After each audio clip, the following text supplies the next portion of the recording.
Hi there, this is Amanda House from 919 Marketing, and I am here with our Teriyaki Madness franchise owner, Tim McCurry. He owns 2 locations in the Northern Colorado area. Tim, thank you so much for being here today. Thank you. Absolutely. So just wanted to get started really quick and have you tell us about yourself and where you own your Teriyaki Madness locations. Okay. Tim McCurry. We own our locations first up in just north of Denver in the area of Longmont, Firestone areas. We've owned them. We've owned the first location since February of 2020. Yes, that's a key date because we opened 2 weeks before the pandemic. Then we just opened our second location in July of last year of 2021. And they've been running really well. I own this with my sister, who's on the back end, but I'm in the day-to-day operations and management of both locations. Awesome. And obviously, very interesting time to become a franchisee, but what got you excited about the Teriyaki Madness franchise specifically? The food. It was purely the food at first. That was the most important thing to me. Finding a franchise or finding a restaurant, I have to enjoy what I'm eating. I have to enjoy what I'm cooking. So this hit right down the ballpark, right out of the ballpark for us. We loved it. I can also attest the food is great. Well, so with that and being right before the pandemic, how did the site search go? How did construction go? Did you get the help that you needed in that process? We were very fortunate in both locations that I already knew where I wanted to go. I just had to get the approval from corporate. So they gave us the blessing. The construction went totally fine for us because, again, we were in construction before we had these supply chain issues. So had no issues getting anything here. And actually, we planned out on our second location since that opened towards the end of the pandemic time frame. But I started 6 months prior getting things. So a lot of planning on my part, a lot of planning on corporate's part to make sure things arrived in plenty of time. Awesome. Well, good. And with that, then, from the time you signed your franchise agreement, how long do you think it took you to open those shops since you were already, in a decent process? So from the first location, it took us just under 1 full year, probably about 11 months from the date we actually signed for the franchise. Now, from the time we started our process, it was just about 13 months. And I know it can take longer depending on location. We were very fortunate that our location was empty and we knew where we were going and we had a good feeling for it. So we were able to cut out a lot of that real estate, search time. Awesome. And when you opened your location, was there anybody from Teriyaki Madness Corporate that was there to support you? Did you have, grand opening support? What kind of assistance did you get there? Absolutely. We had what was nice is we had a couple of different ways to support. We had a marketing program that they set up for us that goes out and guerrilla markets, does a lot of the grand opening, gets the word out. But there was a lot of Facebook postings to get us going. And then when they come in, you have a training team that comes in and spends the first week to, I believe, 10 days with you. And we took off and they trained us up and got us rolling. And fortunately, our coaches were able to help a little bit more for a few days afterwards since we were so busy when we opened up in this area. So it turned out really well with the support of with the support of Teriyaki Madness. Awesome. And with that, was there assistance or any issues that you found with hiring staff at that time and training them up and getting ready to go? At that time, we were again, this all happened right before the pandemic. We never shut down during the pandemic. We didn't shut our doors at all. And I found we hired a lot of teenagers. We're in more of a bedroom community out here. So that's really where our pool is teenagers.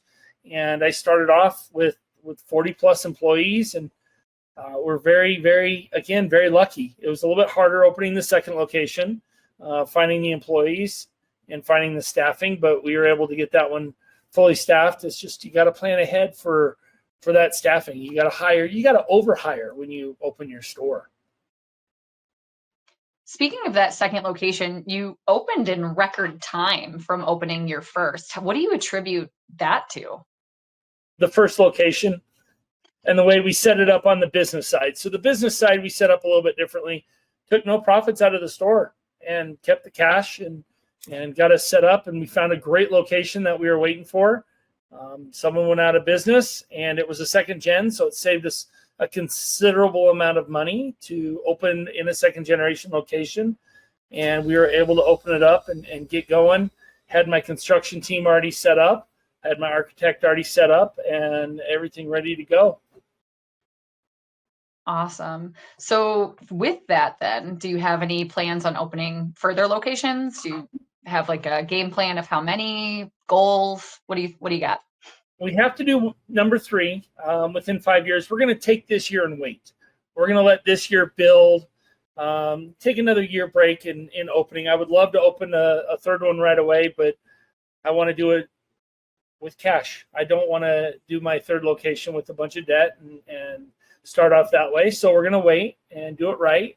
And if we find the right location, then be able to jump on it.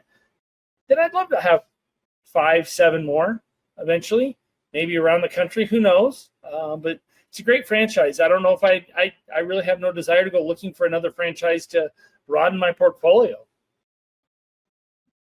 Awesome. So with that, I mean, you obviously talk very highly about the franchise and you talked highly too about the support that you had during grand opening. I mean, overall, how would you say the support's been from Teriyaki Madness corporate? Are you pleased with them? Have they done anything kind of above and beyond for you? Like, how can you speak to TMAD corporate? TMAD corporates, they're there if you need them. And that's, for me, in the way I run things, that's what I would like. If I want to pick up the phone, I can call anybody I need to call right now. But if I don't need to call someone, they're not breathing down my neck. They're not, thumb on your back. They're not watching over you and in your everyday business. But if you need them, they are 100% there, all in to support, no matter what it is. And it doesn't matter if it goes all the way up to Michael. If you need Michael and you're a franchisee, you can pick up the phone and you can call Michael. You can call Aaron, no problem. That's nice to have that transparency and that ability. That's such an interesting kind of key differentiator for Teriyaki Madness. That's really cool that you can do that. With that in your 2 locations, how much did it cost you to like open your shops from like a total investment standpoint? Could you speak to that? There were a lot of things that allowed us to save.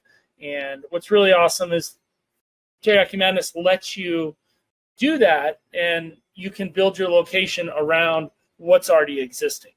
You're not locked in to come into a second-gen location and completely demolish everything and start from scratch. They'll work with you to design a shop that works. Awesome. So with that, like I said, you had a very unique time frame of opening. And since then, obviously, things have been, kind of crazy with everything going on in the world. How are you doing, like financially at your shop? Are you ramping up as you had originally projected? How has your success been like post-COVID? Like, how is that going for you? So first shop absolutely just went into the record books. We did great in the area we're in. We were very profitable. Everything that Teriyaki Madness told me was rung true on the number side. After the first full year in and things got rolling, things got tight last year, extremely tight, but as they did for every business out there. So there was no changes there, but Teriyaki Madness was always, I think they're trying to find different ways to improve those profits. And as we've watched and dialed things back down and figured out how to run it, especially on a slower business, that our first store took off so well and it was so busy, but yet shop 2 was about half the volume. So I had to adjust my thinking and the way I do things, because you have one store, they always tell you sales cures all. Well, sales cured all in the first store, so I didn't have to think that hard. Second store, I had to work. I had to think. I had to really look and adjust my scheduling and my labor hours and things like that to dial it in to be more profitable. So, and I think for me, that was extremely important to have that and struggle a little bit to find those things, which gave me a little bit better perspective and allowed us to be better on the business side. Love that. And I feel like I know the answer to this question, but I'm going to ask you anyways. If you could go back and do it all over again, would you? Oh, absolutely. 110%. It was opening the first store was the hardest thing I've ever done. I came out of the car business. I worked a lot of long hours in the car business, 7 days a week. I did 7 days a week from February 17th to June 1st, open to close almost every day with 1 day off in that whole time. And I would do it again. I would absolutely do it again. I've learned what to change so I don't have to do that again and do those hours, but it worked out very well. Awesome. So what piece of advice would you give people interested in the Teriyaki Madness franchise? The biggest advice is if you can run it yourself and you can get in there and really get your feet wet and your hands dirty and be in the day-to-day operations, I think that brings up the most successful franchises. It's easier to have your pulse on your finger on the pulse of what's going on. And that's my biggest advice to people. Does it work for investment and does it work for everybody, the other ideas? Yes, absolutely it does. But I think the ones that are the shop owners in there working are the ones that are going to see the biggest successes. Awesome. Well, thank you, Tim. Is there anything that I might have missed that you would like to talk about? I don't think so. I think everything was hit really well there. And we talked about our store and how well it did and then the struggles on the second store. And it's not always as easy as you think it is. It's a lot of hard work. Yeah, but worth it. Absolutely worth every bit of it. Awesome. Well, Tim, thank you so much for spending time with me today. I really appreciate you taking time out of your day. Obviously, you're in store today. I am in store. I'm still in the stores 5 days a week, 6 days a week, every week.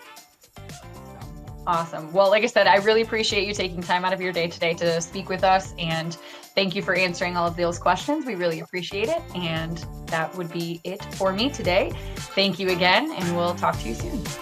Awesome. Thank you, Amanda.